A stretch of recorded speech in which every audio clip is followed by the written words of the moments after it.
సభాధ్యక్షులు శ్రీ రాజేశ్వర్ గారు రాష్ట్ర రాజకీయాలలో ఒక మౌలికమైనటువంటి మార్పు తీసుకురావాలనే ఉద్దేశంతో జనసేన పార్టీని స్థాపించి ఆ పార్టీకి నాయకత్వం వహిస్తూ ఒకరి చేతిలో ఒకరు చేయి వేస్తూ ముందుకు నడిపిస్తున్నటువంటి శ్రీ పవన్ కళ్యాణ్ గారు, శ్రీ నాదెండ్ల మనోహర్ గారు, వారికి చాలా సుదీర్ఘమైనటువంటి రాజకీయ అనుభవం ఉన్నటువంటి వారు.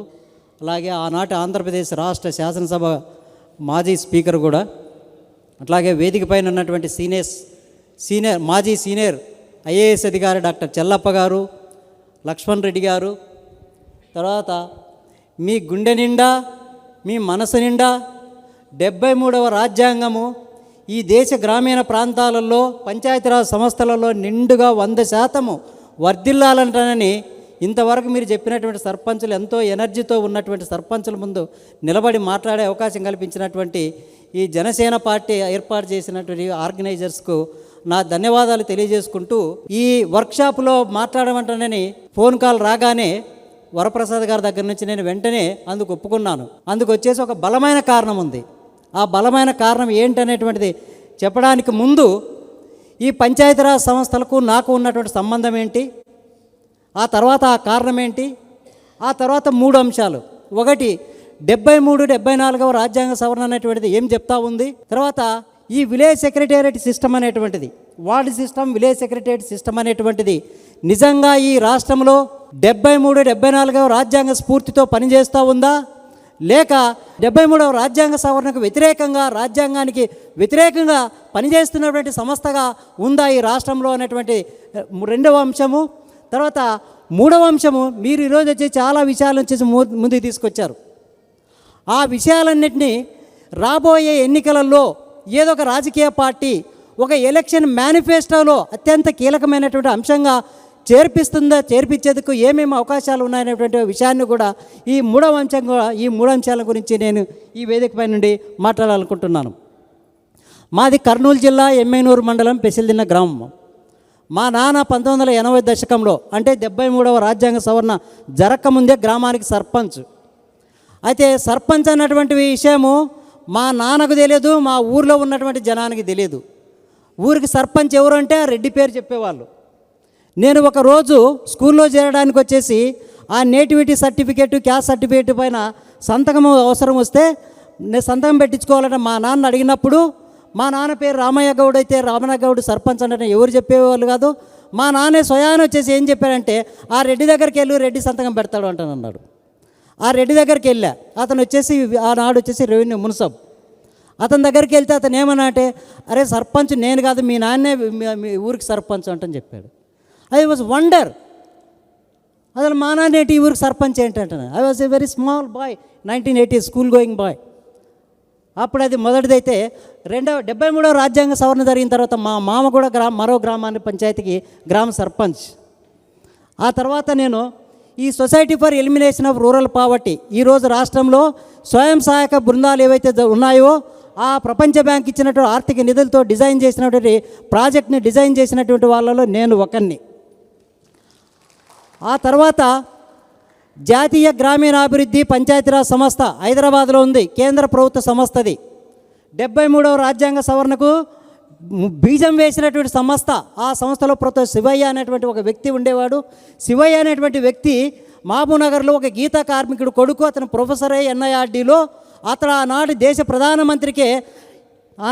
ప్రధానమంత్రి కోరిక ఏంటంటే, సోవియట్ యూనియన్లో సామ్య వ్యవస్థ అంతా కూడా కుప్పగూలిపోతుంది, మన భారతదేశంలో ప్రజాస్వామ్య వ్యవస్థను ఏ విధంగా నిలబెట్టుకోవాలి అని అంటే, ఆ అడిగినటువంటి ఆ ప్రశ్నకు వచ్చేసి ఆనాటి దేశ ప్రధానమంత్రి ప్రొఫెసర్ శివయ్య గారిని 1988లో ఆల్ ఇండియా కలెక్టర్స్ కాన్ఫరెన్స్లో మీతో 5 నిమిషాలు మాట్లాడాలి, మీరు టీ తాగడానికి నాతో కలిసి రండి అంటని చెప్పితే, ఆ రాత్రి సాయంత్రం 7 గంటలకు 5 నిమిషాలకు ప్రారంభమైనటువంటి సమావేశము తెల్లవారుజామున 2 గంటల వరకు ప్రొఫెసర్ శివయ్య గారితో చర్చ జరిగినటువంటి ఫలితంగానే ఈరోజు ఈ దేశంలో ఒక నిశ్శబ్ద విప్లవాన్ని సృష్టించినటువంటి 73వ రాజ్యాంగ సవరణ ఉంది అనేటువంటి విషయాన్ని మీరు గుర్తించుకోవాలి. సో అక్కడ national institute of rural development Panchayati Raj సంస్థలో నేను కాశ్మీర్ నుంచి కన్యాకుమారి వరకు, గుజరాత్ నుండి ఈశాన్య భారతదేశం వరకు కూడా కొన్ని వేల మంది ప్రజాప్రతినిధులకు, వార్డు మెంబర్స్ మొదలుకొని జిల్లా పరిషత్ చైర్మన్స్, అదేవిధంగా ఎమ్మెల్యేలు, ఎంపీలకు కూడా ట్రైనింగ్ ప్రోగ్రామ్ చేశాం. అదేవిధంగా ఆ మధ్య నేను ఒక బుక్ కూడా పబ్లిష్ చేశాను. మోడల్ గ్రామ పంచాయతీస్ ఇన్ ఇండియా అంటే ఒక బుక్ పబ్లిష్ చేసి బుక్ను ఆధారంగా చేసుకొని దేశవ్యాప్తంగా అనేక చోట్ల ఎమ్మెల్యేలకు, ఎంపీలకు, జిల్లా పరిషత్ చైర్మన్లకు, ఈ ప్రొబేషనరీ ఐఏఎస్ ఆఫీసర్స్కు వాళ్ళందరికీ కూడా క్లాసెస్ తీసుకున్న ట్రైనింగ్ ఇచ్చాను. ట్రైనింగ్ ఇచ్చిన తర్వాత ఈ మధ్య వచ్చేసి నా దగ్గర ఒక student village secretariat system in Andhra Pradesh అనే టాపిక్ పైన పిహెచ్డి చేస్తూ ఉన్నాడు. ఆ పిహెచ్డి చేస్తున్నటువంటి స్టూడెంట్ కొంత డేటా తీసుకొచ్చి ఇచ్చాడు. డేటా తీసుకొచ్చి ఇచ్చినప్పుడు ఈ వాలంటరీ సిస్టము, తర్వాత అసిస్టెంట్స్, తర్వాత సెక్రటరీ సిస్టాన్ని గురించి అంతా చెప్తా ఉంటే నేను అనుకునేవాడు దాన్ని ఏ విధంగా కాన్సెప్చువలైజ్ చేశానంటే this is the street level bureaucracy కాబట్టి 73వ రాజ్యాంగ సవరణ ప్రకారం వచ్చేసి 29 అంశాలను వచ్చేసి స్థానిక సంస్థలకు వచ్చేసి డివాల్వ్ చేయాలి. కాబట్టి బహుశా వాటిని అన్ని డివాల్వ్ చేయడానికి ఈ స్ట్రీట్ లెవెల్ బ్యూరోక్రసీ అనేటువంటి సంస్థ వచ్చిందేమంటానని యూనివర్సిటీలో ఉన్నంత వరకు మేము కాన్సెప్చువలైజ్ చేసేటువంటి వాళ్ళం. కానీ నేను మే నెలలో చివరి వారము, జూన్ నెల మొదటి వారం నా సొంత ఊరికి వెళ్ళాను. చాలా సంవత్సరాల తర్వాత సొంత ఊరికి వెళ్ళిన తర్వాత అక్కడ అదొక హార్ట్ బ్రేకింగ్ ఈవెంట్.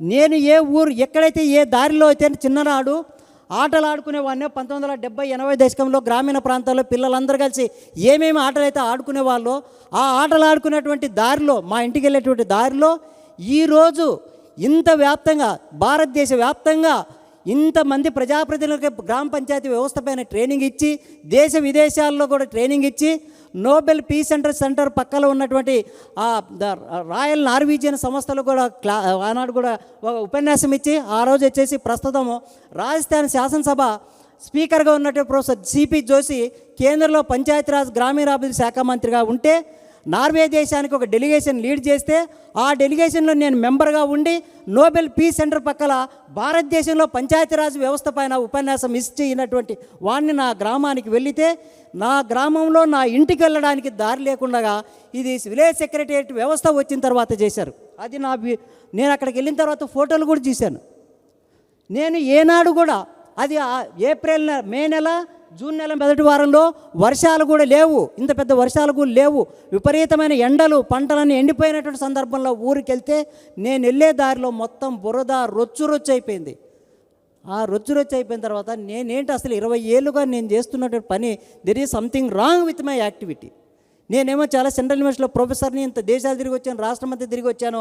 నేను మోడల్ గ్రామ పంచాయతీస్ పైన ట్రైనింగ్ ఇచ్చేసరికి మొత్తం భారతదేశం అంతా కూడా మోడల్ విలేజెస్గా మారిపోయిందంట. నేను ఒక ఊహలో ఉన్నటువంటి వాడికి నా స్వగ్రామం గొప్ప లెసన్ అయిపోయింది. అందుకనే ఆ బలమైనటువంటి మూలంగానే వరప్రసాద్ గారు ఫోన్ చేసిన వెంటనే నేను తప్పకుండా వర్క్షాప్లో వచ్చి మాట్లాడుకుంటాను. బికాస్ మా ఊరికి వెళ్ళొచ్చిన వారం రోజుల పాటు నాకు నిద్ర పట్టలేదు. అర్ధరాత్రి పూట మేలుకొని అరే ఏం చేస్తున్నా, నేను చేస్తున్నటువంటి పని ఏంది, అసలు 20 ఏళ్ళుగా ఇంతమంది ట్రైనింగ్ ఇచ్చాను అనుకునే ఏదో ఒక ఇమాజినేషన్లో ఉండిపోయాను. కానీ నన్ను వాస్తవంగా నా ఊరు నన్ను కళ్ళు తెరిపించేదనేటువంటి విషయం తెలియజేస్తే అప్పుడు నేను ఇంకా కొంతమందితో మాట్లాడాను. గ్రామంలో 2 గ్రామాలకు కలిపి మొత్తం ఎన్ని ఓట్లు ఉన్నాయంటే 1400 ఓట్లు. 1400 ఓట్లు ఉంటే ఎలక్షన్లో పోటీ చేయడానికి మొత్తం 2 అభ్యర్థులు వచ్చి ఖర్చు చేసింది ఎంతనో తెలుసా? 30 లక్షలు. ఓడిపోయిన వ్యక్తి 14 లక్షలు అయితే గెలిచిన వ్యక్తి 16 లక్షల రూపాయలు ఖర్చు చేసామంటని పక్క ఊరు గ్రామాల్లో అటువంటి వాళ్ళు కూడా చెప్పారు. అంటే దానికి అర్థమైంది, తర్వాత నాకు అర్థమైంది ఏంటంటే ఆ గ్రామానికి నిధులు లేవు. విలేజ్ సెక్రటరీతో మాట్లాడితే పంచాయతీకి నిధులు లేవు కాబట్టి మేము కూడా పాత బట్టలతో వేసుకొని తిరుగుతున్నాం సార్ అంటని చెప్పేశారు. పంచాయతీ నిధులు లేవు కాబట్టి మేము కూడా పాత బట్టలతో తిరుగుతున్నామంటని చెప్పారు. అంటే గ్రామానికి సర్పంచ్గా ఎన్నికైనటువంటి వ్యక్తి మేమేమో ట్రైనింగ్ ప్రోగ్రాంలో ఏం చెప్పేవాళ్ళమంటే, దేశానికి ప్రధానమంత్రి జిల్లా పరిషత్ చైర్మన్స్కి ట్రైనింగ్ ఇచ్చేటప్పుడు మేమేం చెప్పేవాళ్ళంటే, మొట్టమొదటగా దేశానికి ప్రధానమంత్రి ఎంత ముఖ్యమో, రాష్ట్రానికి ముఖ్యమంత్రి ఎంత ముఖ్యమో, జిల్లా పరిషత్కు జిల్లా స్థాయిలో జిల్లా పరిషత్ చైర్మన్ అంత ముఖ్యమో, మండలానికి వచ్చేసి మండలాధ్యక్షుడు అంతే ముఖ్యము, ఒక గ్రామ పంచాయతీకి వచ్చేసి గ్రామ పంచాయతీ సర్పంచ్ కూడా అంతే ముఖ్యమంటానని మేము ట్రైనింగ్ ప్రోగ్రాంలో చెప్పితే, వాస్తవంగా గ్రామంలో ఇది జరుగుతుంది. ఎన్నికల్లో ఏం జరుగుతుంది అంటే, ఓడినటువంటి వ్యక్తి రోడ్డు పైన ఏడుస్తూ ఉంటే గెలిచినటువంటి వ్యక్తి ఇంట్లో కూర్చొని ఏడుస్తూ ఉన్నాడు.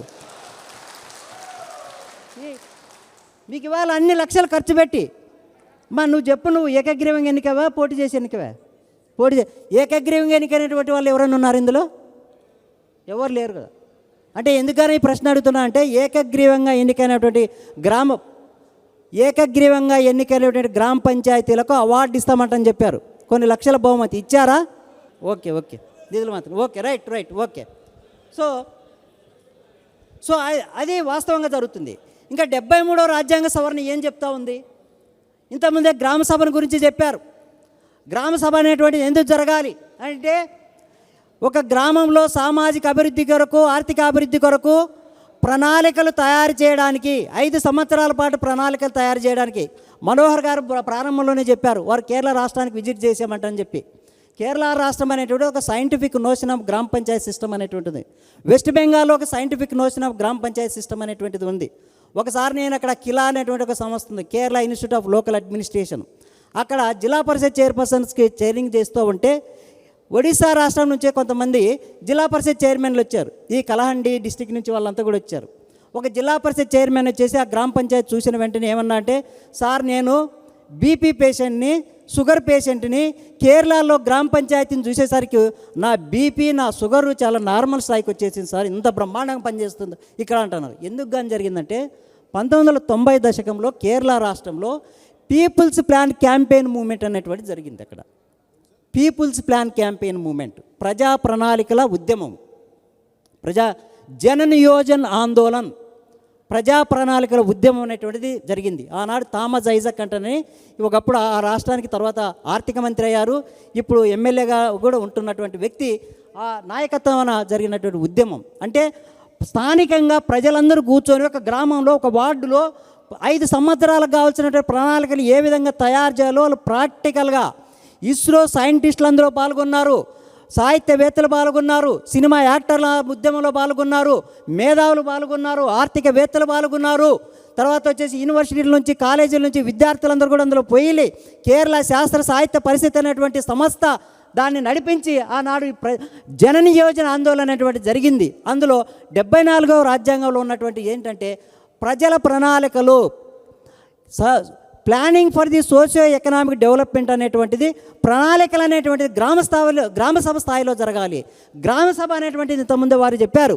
గ్రామ సభ అనేటువంటిది ప్రతి పౌరుడు కూడా, అది గ్రామ సభ అనేటువంటిది రాష్ట్రంలో ఒక శాసనసభ ఎంత ముఖ్యమో, కేంద్రంలో పార్లమెంట్ అనేది ఎంత ముఖ్యమో, 73వ రాజ్యాంగ సవరణ కూడా గ్రామ సభకు కూడా అంత హోదా కల్పించింది. మరీ ముఖ్యంగా ట్రైబల్ ఏరియా పెసా అనేటువంటి ఒక యాక్ట్ ఇది, panchayati extension in scheduled 5th area. ఆ యాక్ట్ ప్రకారము గ్రామ సభ అప్రూవల్ అనేటువంటిది లేకుండా కనీసం చిన్న పని చేయడానికి కూడా లేదు. మరీ ముఖ్యంగా మైనింగ్ విషయానికి వచ్చినప్పుడు ట్రైబల్ ఏరియాలో ఒక్క చిన్న పీస్ మైనింగ్ తీసుకోవాలన్నా కూడా గ్రామ సభ అప్రూవల్ అనేటువంటిది చాలా కీలకమైనటువంటిది. అదేవిధంగా గ్రామ పంచాయతీలకు కూడా వచ్చేసి అప్రూవల్ తీసుకోవడం అనేటువంటిది, గ్రామ సభ అప్రూవల్ అనేటువంటి చాలా కీలకమైనటువంటిది. గ్రామ సభ అనేటువంటిది విధాన నిర్ణయం, శాసనం చేసేటువంటి సంస్థ అయితే, గ్రామ పంచాయతీ అనేటువంటి దాన్ని అమలు చేసే ఎగ్జిక్యూటివ్ బాడీ అనమాట. కానీ ఈరోజు ఆంధ్రప్రదేశ్ రాష్ట్రంలో చూసినప్పుడు నేను ఈ 156వ జియో ప్రకారము 2019లో రాష్ట్ర ప్రభుత్వము ఈ వార్డు మెంబర్స్, తర్వాత వచ్చేసి విలేజ్ సెక్రటేరియట్ సిస్టమ్ అన్నటువంటి కాన్స్టిట్యూట్ చేసినటువంటి ఆ జీవోను కూడా చదివాను నేను. ఆ జీవోలో చెప్పినటువంటి విషయం ఏంటి? సామాజిక ఆర్థికాభివృద్ధి కొరకు ప్రణాళికలు తయారు చేయడానికి విలేజ్ సెక్రటేరియట్ ఏర్పాటు చేస్తున్నట్టని చెప్పలేదు. అందులో రాష్ట్ర ప్రభుత్వము నవరత్నాలు అనేటువంటి కార్యక్రమాన్ని రూపకల్పన చేసింది కాబట్టి నవరత్నాలు అనేటువంటి కార్యక్రమాన్ని అమలు చేసేందుకు వార్డు అండ్ విలేజ్ సెక్రటేరియట్ సిస్టాన్ని ఏర్పాటు చేస్తున్నాము అంటనని చెప్పారు. ఇందులో ఆ జీవోలు కూడా నా దగ్గర మొబైల్లో ఉన్నాయి. అందులో చాలా స్పష్టంగా ఉన్నాయి. ఎక్కడ కూడా గ్రామ పంచాయతీని గురించి కానీ, సర్పంచ్ని గురించి కానీ, గ్రామ సభను గురించి కానీ డెవల్యూషన్ ఆఫ్ 3 F's 73వ రాజ్యాంగ సవరణ చెప్తుంది. Devolution of 3 F's. 3 F's అంటే funds, functions and functionaries. Funds, functions and functionaries. నిధులు, విధులు, సిబ్బంది. నిధులు, విధులు, సిబ్బంది. ఈ 3 నిధులు, విధులు, సిబ్బంది దేనికి సంబంధించి? 29 అంశాలకు సంబంధించినటువంటి నిధులు, విధులు, సిబ్బంది. ఈ 29 అంశాలు ఏమున్నాయి? అందులో వ్యవసాయం ఉంది, సహకార రంగం ఉంది, చేతి వృత్తులు ఉన్నాయి, వృద్ధాప్య పెన్షన్లు ఉన్నాయి, మహిళల అభివృద్ధి ఉంది, పిల్లల అభివృద్ధి, చిన్నపిల్లల అభివృద్ధి ఉంది. మొత్తం 29 అంశాలకు సంబంధించినటువంటి నిధులు, విధులు, తర్వాత వచ్చేసి సిబ్బంది. అంటే స్టేట్ సెక్రటేరియట్లో ఏ అయితే సెక్రటేరియట్ డిపార్ట్మెంట్స్ ఉన్నాయో ఆ డిపార్ట్మెంట్స్ అన్నీ కూడా గ్రామ పంచాయతీలో గ్రామ సభ ఆధ్వర్యంలో పనిచేయాలి. వీటికి కావాల్సిన నిధులు, అందులో విధులు, సిబ్బందిని అంతా కూడా కేటాయించాలంటే 73వ రాజ్యాంగ సవరణ చాలా స్పష్టంగా చెబుతుంటే 156వ జివో ప్రకారము రాష్ట్ర ప్రభుత్వం కాన్స్టిట్యూషన్ చేసినటువంటి ఈ ward and village secretariat system అనేటువంటిది 73వ రాజ్యాంగ సవరణకు విరుద్ధమైనటువంటి జీవో. ఇది రాజ్యాంగానికి వ్యతిరేకమైనటువంటి వ్యవస్థ. ఇంతవరకు మేము ఏమనుకునే వాళ్ళమంటే ట్రైనింగ్ ఇస్తూ ఉన్నప్పుడు self help groups, water users associations ఇవే ప్యారలల్ ఇన్స్టిట్యూషన్స్ అనుకునే వాళ్ళం. కానీ తర్వాత తేలిందంటే ప్యారలల్ ఇన్స్టిట్యూషన్స్ కాదు, అవి కాంప్లిమెంటరీ ఇన్స్టిట్యూషన్స్, సప్లిమెంటరీ ఇన్స్టిట్యూషన్స్. అయితే ఈ వాళ్ళు వచ్చేసి ఉన్నటువంటి ఈ రాష్ట్రంలో కొనసాగుతున్నటువంటి విలేజ్ సెక్రటేరియట్ సిస్టమ్ అనేటువంటిది అది పక్కా 100% 73వ రాజ్యాంగానికి 74వ రాజ్యాంగానికి వ్యతిరేకమైనటువంటి సంస్థ. కాబట్టి ఈ సంస్థల గురించి మీలో ఎవరైనా పబ్లిక్ ఇంట్రెస్ట్ లిటిగేషన్ కేసు కింద సుప్రీంకోర్టులోనూ హైకోర్టులో కేసు వేశారో నాకు తెలియదు. కానీ 2008లో నేను 73, 74వ రాజ్యాంగ సవరణలకు సంబంధించి 1400 జడ్జిమెంట్స్ని చదివా. 2008 వరకు ఉత్తరప్రదేశ్ రాష్ట్రంలో ఒక ఎన్జిఓ ఉంది, ఒక రీసెర్చ్ ఆర్గనైజేషన్ ఉంది, అది రూరల్ లిటిగేషన్ కేంద్ర అంటే ఆర్గనైజేషన్. వాళ్ళు ఇవన్నిటువంటి కేసులన్నింటినీ జడ్జిమెంట్స్ని కలెక్ట్ చేసి 1400 జడ్జిమెంట్లు, అది 2008 వరకే. ఆ తర్వాత కూడా మళ్ళీ జడ్జిమెంట్స్ వచ్చింది బౌట్ 2000 దాటిపోయి ఉంటాం. 1400 హైకోర్టు, సుప్రీంకోర్టు ఇచ్చినటువంటి జడ్జిమెంట్లు అన్నీ కూడా స్టడీ చేస్తే నేను అందులో కనుగొన్నటువంటి విషయం ఏంటంటే మొత్తం జడ్జిమెంట్స్ అన్నీ కూడా ఎవరు కేసు చేసిన పంచాయతీరాజ్ సంస్థల పైన 73, 74వ రాజ్యాంగ సవరణకు అనుకూలంగా వచ్చినటువంటి జడ్జిమెంట్లే. అవన్నీ కూడా జడ్జిమెంట్లే. మీరు ఇవాళ విలేజ్ సెక్రటేరియట్ సిస్టమ్ పైన కూడా హైకోర్టులోనో సుప్రీంకోర్టులో కూడా కేసు, పబ్లిక్ ఇంట్రెస్ట్ కేసు కనుక వేశారనుకుంటే దానిపైన 100% కూడా దానిపైన వ్యతిరేకంగా జడ్జిమెంట్ వచ్చేసినటువంటి అవకాశం ఉందంటే నేను చాలా ఆ కేసులను ఆధారంగా చేసుకుని విశ్లేషించినటువంటి వ్యక్తిగా నేను చాలా గట్టిగా విశ్లేషిస్తున్నాను చెప్పగలుగుతున్నాను. కాబట్టి మీరు ప్రశ్నించాల్సినటువంటి ఒక స్ట్రక్చర్ని ప్రశ్నించండి. నేను ఆ మధ్య ఈ వాలంటీర్స్ని సందర్భంగా జరిగినటువంటి కామెంట్స్ పైన కూడా నన్ను కూడా చాలామంది ప్రెస్ వాళ్ళు అడిగారు. ఒక ప్రెస్ వాళ్ళు కూడా రాశారు కూడా, అది రాశారు నా కామెంట్. వాళ్ళు అప్పుడు కూడా నేను చెప్పాను, వాలంటరీ సిస్టమ్ అనేటువంటిది, ఈ ward system, village secretariat system అనేటువంటిది ఇది parallel institution. This is not the constitutional body. Constitutional body అనేటువంటిది ఏర్పాటు చేయాలంటే మీరు రాజ్యాంగ పద్ధతే కల్పించాలనుకుంటే ముందు 29 అంశాలను వచ్చేసి స్థానిక సంస్థలకు బదలాయించండి. 100% బదలాయించడంతో పాటు ఈ 3Fsని కూడా బదలాయించండి. Devolution, it is not delegation. డెలిగేషన్కు, డీకాన్సన్ట్రేషన్కు, డెవల్యూషన్కి లీగల్ టర్మినాలజీకి చాలా తేడా ఉంది. డెవల్యూషన్ అనేటువంటి డెలిగేషన్ అనేటువంటిది ఏమిటంటే ప్రభుత్వ అధికారి ఎవరైనా కూడా సెలవులో వెళ్ళినప్పుడు ఉన్నత అధికారి లీవ్లో ఉన్నప్పుడు వేరే అధికారికి వచ్చేసి అధికారాన్ని బదలాయిస్తే దాన్ని డెలిగేషన్ అంటాడు. డీకాన్సన్ట్రేషన్ అంటే ఒక చోట పెట్టాల్సినటువంటి దాన్ని అనేక చోట్ల పెడితే దాన్ని డీకాన్సన్ట్రేషన్ అంటారు. డెవల్యూషన్ అంటే ఏంటంటే చట్టబద్ధంగా ఒక రాజ్యాంగ సంస్థకు రాజ్యాంగబద్ధంగా అధికారాలను బదలాయించడం అంటే ఆ సంస్థ వచ్చేసి స్వతంత్ర నిర్ణయాలను తీసుకోవచ్చు. అందుకని వీరు పాపారావు గారు అన్నారు, మమ్మల్ని భిక్షగాళ్ళుగా చూస్తున్నారంట. మీరు ఎప్పుడు కూడా పదాన్ని ఉపయోగించొద్దు. ఎందుకంటే ఒక వార్డు మెంబర్ దగ్గర నుండి భారత రాష్ట్రపతి వరకు మీరంతా కూడా రాజ్యాంగబద్ధమైన సంస్థలో అంతర్భాగము. మీరంతా కూడా రాజ్యాంగబద్ధమైన సంస్థలో మీరు భాగస్వాములు. మీరు ఇప్పుడు వార్డు మెంబర్ కానీ దేశ రాష్ట్రపతి కానీ ఆ నోషన్ని తీసేయండి. మీరు ఒక హక్కు, ఒక బాధ్యత వహిస్తున్నట్టు, రాజ్యాంగ బాధ్యత నిర్వహిస్తున్నటువంటి వ్యక్తులుగా భావించి మీ ఒక హక్కుగా మీరు ఒక డిమాండ్గా మీరు డిమాండ్ చేయండి. కానీ మీరు ఎప్పుడు కూడా ఈ ఇన్ఫీరియారిటీ కలిగించేటువంటి లాంగ్వేజ్ని ఏ రాజు కూడా ఉపయోగించొద్దు. ఆమె ఎంత గొప్పగా మాట్లాడారు. ముఖ్యంగా వచ్చేసి ఉమెన్ వచ్చేసి ఎంత ఎనర్జెటిక్గా మాట్లాడారు. బహుశా వీళ్ళంతా అసెంబ్లీలో ఉంటే ఇప్పుడున్న ఎమ్మెల్యేల కన్నా ఇంకా బ్రహ్మాండంగా ఉపన్యాసం చేయగలుగుతారేమో వాళ్ళు. సో ఇక దీని గురించి మాట్లాడడానికి ఇంకా చాలా సుదీర్ఘం. ఎందుకంటే నేను జిల్లా పరిషత్ చైర్మన్స్కి ట్రైనింగ్ క్లాసు తీసుకుంటున్నప్పుడు 2.5 రోజులు కంటిన్యూస్గా మాట్లాడేటువంటి ఆ సిద్ధాంతం ఏంటి, ఎక్కడి నుంచి వచ్చింది, ఫిలాసఫీ ఏంటి, దాని లాజిక్ ఏంటి, ఈ రాజ్యాంగ పద్ధతి ఏంటి, 30 ఏళ్లలో ఏ రాష్ట్రంలో ఏం జరిగింది, ప్రపంచవ్యాప్తంగా ఏం జరిగింది అనేటువంటి విషయాన్ని కూడా చెప్పాం. మేము ఆ రోజు నార్వే దేశానికి వెళ్ళినప్పుడు కూడా 185 సంవత్సరాల వయసు ఉన్నటువంటి ఒక మున్సిపాలిటీకి వెళ్ళాం. ఎందుకంటే నార్వే దేశంలో పశ్చిమ దేశాల్లో వచ్చేసి ఈ అంతా అర్బన్ మున్సిపాలిటీసే ఉంటాయి. నార్వే దేశం అనేటువంటి హ్యూమన్ డెవలప్మెంట్లో అత్యున్నతమైనటువంటి ర్యాంకు కలిగినటువంటి దేశం.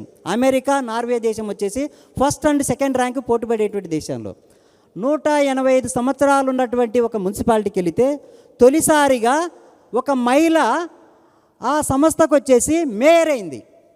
185 సంవత్సరాల చరిత్ర ఉన్నటువంటిది. నేను ఆనాడు వాళ్ళకు వచ్చేసి ఆ సిగ్దాల్ అనేటువంటి మున్సిపాలిటీలో భారతదేశంలో ఉన్నటువంటి పంచాయతీరాజ్ సంస్థలపైన ప్రజెంటేషన్ ఇస్తూ ఉన్నప్పుడు మా దేశంలో స్థానిక సంస్థలకు వచ్చేసి 50% వరకు వచ్చేసి మహిళలు ఎన్నికవుతున్నారు, బడుగు బలహీన వర్గాలు వచ్చే వాళ్ళ జనాభా ఆధారంగా ఎన్నికవుతున్నారు, వెనుకబడిన తరగతుల వాళ్ళు ఎన్నికవుతున్నారు.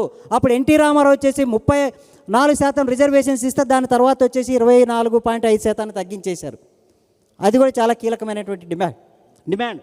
ఆనాడు మా దేశంలో 50% మహిళలు వచ్చి స్థానిక సంస్థలకి ప్రజాప్రతినిధులుగా ఎన్నికవుతున్నారంటే నార్వే దేశంలో ఉన్నటువంటి మహిళలు వండర్ అయిపోయారు. మేమేమో ప్రపంచంలోనే మానవాభివృద్ధిలో ఇంత అభివృద్ధి చెందినటువంటి వాళ్ళం అనుకుంటే భారతదేశంలో ఉన్నటువంటి మహిళలకంతా మేము చాలా వెనుకబడి ఉన్నామంటేనే ఆనాడు వాళ్ళు ఆశ్చర్యపోయారు. అంటే 73వ రాజ్యాంగ సవరణ చేసినటువంటి గొప్ప ఒక విప్లవాత్మక మార్పు ఏంటంటే 1993 వరకు 93 నుంచి అమల్లోకి వచ్చింది 73వ రాజ్యాంగ సవరణ. 1950 నుంచి 93 వరకు కూడా ఈ దేశంలో స్థానిక సంస్థలకు గ్రామీణ ప్రాంతాలలో ఒకే కుటుంబానికి చెందినటువంటి వాళ్ళు 20 ఏళ్ళు 30 ఏళ్ళు సర్పంచులు అయితే 1993 నుంచి వ్యవసాయ కూలీలు, నిరుపేదలు, మహిళలు, బడుగు బలహీన వర్గాల వాళ్ళందరూ కూడా రాజ్యాంగబద్ధమైనటువంటి సంస్థల్లో ఒక చైర్లో కూర్చునేటువంటి మొదటిసారిగా అవకాశం దొరికింది. జైపూర్లో రాజస్థాన్లో రాష్ట్రంలో ట్రైనింగ్ ఇవ్వడానికి వెళ్ళినప్పుడు జైపూర్ సంబంధించి ఒక కథ చెప్పారు. జైపూర్ ప్యాలెస్ వచ్చేసి ఆ మహారాజులో వచ్చేసి వాళ్ళ ఆస్థానంలో ఉన్నటువంటి వాళ్ళు ప్రతి సంవత్సరము 30-40 సంవత్సరాల పాటు వాళ్ళే సర్పంచ్గా ఉండేటి వాళ్ళు 73వ రాజ్యాంగ సవరణ అనేటువంటి వచ్చిన తర్వాత తొలిసారిగా జైపూర్ అనేటువంటి గ్రామ పంచాయతీ ఒక దళిత మహిళకు రిజర్వ్ అయింది. రిజర్వ్ అయిపోతే ఆయన వచ్చి చెప్పినటువంటి విషయం ఏంటంటే, అరే అక్కడ ఉన్నటువంటి బస్టాండ్లో ఒక పిచ్చిది అడుక్కు తింటుంటుంది, ఆ పిచ్చిదాన్ని తీసుకొచ్చి సర్పంచ్గా చేయండి అంటని చెప్పారు. ఆ సార్ వచ్చేసి ఆ మహారాజా చెప్పినట్టు ప్రకారమే విన్నారు. అది అప్పుడు కూడా 94లో. తర్వాత మళ్ళీ ఎన్నికలు వచ్చాయి. రెండోసారి కూడా అది దళితులకు రిజర్వేషన్ అయిపోతే మళ్ళీ వచ్చి అక్కడ ఊర్లో ఉన్నటువంటి రాజా గారు ఎవరిని సర్పంచ్ చేయాలంటున్నా రాజా పిలిపిస్తే మళ్ళీ వచ్చేసి అతను పేరు సజెస్ట్ చేస్తే వాళ్ళు రిజెక్ట్ చేశారు. గ్రామీణ ప్రాంతంలో ఉన్నట్టు జనం రాజా గారు ఇంకా మీ మాట చెల్లదు, మాకు వచ్చేసి రాజ్యాంగం అనేటువంటిది మాకు హక్కు కల్పించింది కాబట్టి మాకు నచ్చినటువంటి వ్యక్తిని మేము సర్పంచ్గా ఎన్నుకుంటామంటానని ఆ మహారాజుకి ఒకేసారి వచ్చేసి తిరుగుబాటు రూపంలో సమాధానం చెప్పేసరికి ఇంకా అతను ఆ గ్రామాన్ని వదిలిపెట్టే వెళ్ళిపోయినటువంటి సందర్భం ఉంది. అంటే 73వ రాజ్యాంగం సృష్టించినటువంటి ఒక గొప్ప సామాజిక విప్లవం ఇది. ఇంత నిరుపేదలైనటువంటి వాళ్ళు ఇవాళ సర్పంచులు అవుతున్నారు. కానీ 30 ఏళ్ళ చరిత్ర తర్వాత కూడా మేము అధ్యయనం చేసిన తర్వాత కూడా తేలినటువంటిది ఏంటంటే పాపం సర్పంచ్గా పని చేసిన తర్వాత వాళ్ళు ఇవాళ చాలామంది హైదరాబాద్లో కూడా సెక్యూరిటీ గార్డుగా వచ్చి చేరుతూ ఉన్నటువంటి పరిస్థితి ఉంది, కూలీలుగా చేరుతున్నటువంటి పరిస్థితి ఉంది, ఎంజీ ఎన్రేగాలో పనిచేస్తున్నటువంటి పరిస్థితి ఉంది. కాబట్టి ఇటువంటి పరిస్థితులన్నిటిని కూడా మార్చాలనుకున్నప్పుడు 2004 ఎన్నికలలో దీన్ని ఇప్పుడు చెప్పినటువంటి అంశాలన్నింటినీ కూడా ఒక ఎలక్షన్ మేనిఫెస్టోలో, ఎందుకంటే ఇవాళ జనసేన పార్టీకి నేను సిఎస్డిఎస్ లోక్నీతి అనే సంస్థకు కూడా రాష్ట్ర కోఆర్డినేటర్గా సెఫాలజీ అంటే ఎలక్షన్ అనాలిసిస్ సంబంధించి కూడా సర్వేలు కూడా నిర్వహిస్తూ ఉంటాను. లాస్ట్ టైం కూడా 2019 ఎన్నికల్లో కూడా ఎలక్షన్ సర్వేలో కూడా ఏ పార్టీకి ఎంత వచ్చింది అనేటువంటి మొత్తం ఆ డీటెయిల్స్ ఉంటుంది కూడా నేను స్టడీ చేసిన నా దగ్గర ఉన్నాయి. జనసేనకు వచ్చేసి 7.5% ఓట్ బ్యాంక్ అనేటువంటిది వచ్చింది. సో ఇవాళ జనసేనకు ఉన్నటువంటి 7.5% ఓట్ బ్యాంక్ని పై స్థాయికి పెంచుకొని ఓట్ షేరింగ్, సీట్ షేరింగ్ అనేటువంటిది ఏ విధంగా పెంచుకోవాలనుకున్నప్పుడు ఆల్టర్నేటివ్ మేనిఫెస్టో అనేటువంటి రావాల్సినటువంటి అవసరం ఉంది. ఆ ఆల్టర్నేటివ్ మేనిఫెస్టో అనేటువంటిది ఇవాళ ఉన్నటువంటి అన్ని రాజకీయ పార్టీలకు మించినటువంటి the best manifesto in the country అనేటువంటిది, the best political party manifesto రావాలనుకున్నప్పుడు మీరు స్థానిక సంస్థల 73వ రాజ్యాంగ సవరణ ప్రకారము ఆనాడు మహాత్మా గాంధీ కానీ డాక్టర్ బిఆర్ అంబేద్కర్, చాలామంది అనుకుంటుంటారు బిఆర్ అంబేద్కర్ పంచాయతీ సంస్థలకు వ్యతిరేకించాడంటున్నాయి, అది తప్పు. బాంబే ప్రెసిడెన్సీలో ఆనాడు బిఆర్ అంబేద్కర్ చేసినటువంటి ఉపన్యాసాలు, ఒక బుక్ కూడా ఉంది, మా బిఆర్ అంబేద్కర్ వ్యూస్ అనే డీసెంట్రలైజ్డ్ డెమోక్రసీ అనేటువంటిది. డీసెంట్రలైజ్డ్ డెమోక్రసీని ఆయన కోరుకున్నాడు, కానీ మహాత్మా గాంధీ చెప్పిన గ్రామ స్వరాజ్యాన్ని విమర్శ చేశాడు. విమర్శించడం అనేటువంటి ఒక డెమోక్రటిక్ స్పిరిట్, దాన్ని ఇంకెంతగా ప్రజాస్వామీకరించాలనే ఉద్దేశంతో doctor B R Ambedkar Gandhi notion of గ్రామ స్వరాజ్యం విమర్శించాడు కానీ దాన్ని ఇంకా మరింత బలోపేతం చేసి ప్రజాస్వామీకరించాలనే ఉద్దేశంతో చేశాడు. కాబట్టి ఆ అంశాన్ని ఎలక్షన్ మేనిఫెస్టోలో రావాలి. గ్రామ పంచాయతీ వ్యవస్థ, గ్రామ సభనే ఈ దేశ ప్రజాస్వామ్యానికి పట్టుగొమ్మ అనేటువంటిది రిఫ్లెక్ట్ కావాలి. రెండవది వచ్చేసి district level government, the district level government అనేటువంటిది కీలకమైనటువంటి అంశం. కర్ణాటక రాష్ట్రంలో రామకృష్ణ హెగ్డే గారు ముఖ్యమంత్రిగా ఉన్నప్పుడు ఆయన క్యాబినెట్లో అబ్దుల్ నజీర్ సాబ్ అనేటువంటి ఒక ఆయన పంచాయతీరాజ్ శాఖ మంత్రిగా ఉన్నాడు. ఆయన తొలిసారిగా దేశంలో ఇంకా అప్పుడు 73వ రాజ్యాంగ సవరణ కూడా జరగలేదు, 1986 ఆ పీరియడ్లో అనుకుంటా. అప్పుడు ఆనాడు అతను ఏం చెప్పాడంటే, అతను చెప్పినటువంటి కాన్సెప్ట్ ఏమని చెప్పాడంటే డిస్టిక్ లెవెల్ గవర్నెన్స్ అనేటువంటి కాన్సెప్ట్ని తీసుకొచ్చి మొత్తం జిల్లా పరిషత్ని మొత్తం పూర్తి పరిపాలనకు వచ్చేసి ఒక కేంద్రంగా చేసి అన్ని సర్వీసులు అనేటువంటివి కూడా జిల్లా పరిషత్ ద్వారా జిల్లా ప్రజానికానికి చేరాలనేటువంటి ఒక గొప్ప కాన్సెప్ట్ని, ఒక ఇన్నోవేటివ్ కాన్సెప్ట్ని చేస్తే ఆనాడు ముఖ్యమంత్రి గారు దాన్ని అంగీకరించారు. ఆ తర్వాత ఎన్టీ రామారావు గారు కూడా ఆంధ్రప్రదేశ్లో కూడా డిస్టిక్ లెవెల్ గవర్నమెంట్ అనేటువంటి కాన్సెప్ట్ని కూడా ఇక్కడ కూడా ఎక్స్పెరిమెంట్ చేసినటువంటి ఉదంతాలు మన రాష్ట్రంలో ఉన్నాయి. కాబట్టి ఎలక్షన్ మేనిఫెస్టోలో మీరు గ్రామ సభ, గ్రామ పంచాయతీ వ్యవస్థ, జిల్లా పరిపాలనా వ్యవస్థ అనేటువంటి వాటిని కీలకమైనటువంటి అంశాలుగా మీరు దాన్ని చేర్చినట్లయితే ఈ రాష్ట్రంలో ఒక ప్రత్యామ్నాయమైనటువంటి రాజకీయ పార్టీని, ప్రత్యామ్నాయమైనటువంటి రాజకీయ ఉద్యమాన్ని నిర్మాణం చేసినట్లయితే తప్పకుండా జనసేన పార్టీకి వచ్చేసి ఓట్ బ్యాంక్ పెరుగుతుంది, సీట్లు కూడా గెలవడానికి చాలా మంచి అవకాశం ఉంది. కాబట్టి మీరు ఈ అంశాన్ని ఒక ఎలక్షన్ మీరు ఎట్లా నమ్ముతున్నది వచ్చేసి రాజకీయ మార్పు కావాలంటే నమ్ముతున్నారు. కాబట్టి రాజకీయ మార్పు ఏ విధంగా ఉండాలంటే ప్రజలకు అందుబాటులో ఉన్నటువంటి పరిపాలన, గవర్నెన్స్ అనేటువంటి ఉండాలి, ప్రజలకు వచ్చేసి మెరుగైనటువంటి సేవలు అనేటువంటి అందాలి, ప్రజా జీవనం అనేటువంటిది మెరుగుపడాలి, లివింగ్ స్టాండర్డ్స్ అనేటువంటి మెరుగుపడాలనేటువంటి అంశాలను మీరు కోరుకుంటున్నారు. కాబట్టి ఈ పీపుల్స్ క్యాంపెయిన్ మూమెంట్లో పాటుగా గ్రామ సభ మూమెంట్ అనేటువంటి దాన్ని చేపట్టాల్సినటువంటి అవసరం ఉందనేటువంటి విషయాన్ని మీ దృష్టికి తీసుకొస్తూ, ఇంకా మాట్లాడాల్సినటువంటి వ్యక్తులు చాలామంది ఉన్నట్లున్నారు. కాబట్టి మరి ఇంకో సందర్భం సమయం వచ్చినప్పుడు కూడా ఇంకా చాలా విషయాలు కూడా షేర్ చేసుకునేటువంటి అవకాశం వస్తుంది. కాబట్టి ఇప్పుడు ఈ అవకాశం ఇచ్చినటువంటి మీ అందరికి కూడా నా ధన్యవాదాలు తెలియజేసుకుంటూ సెలవు తీసుకుంటున్నాను.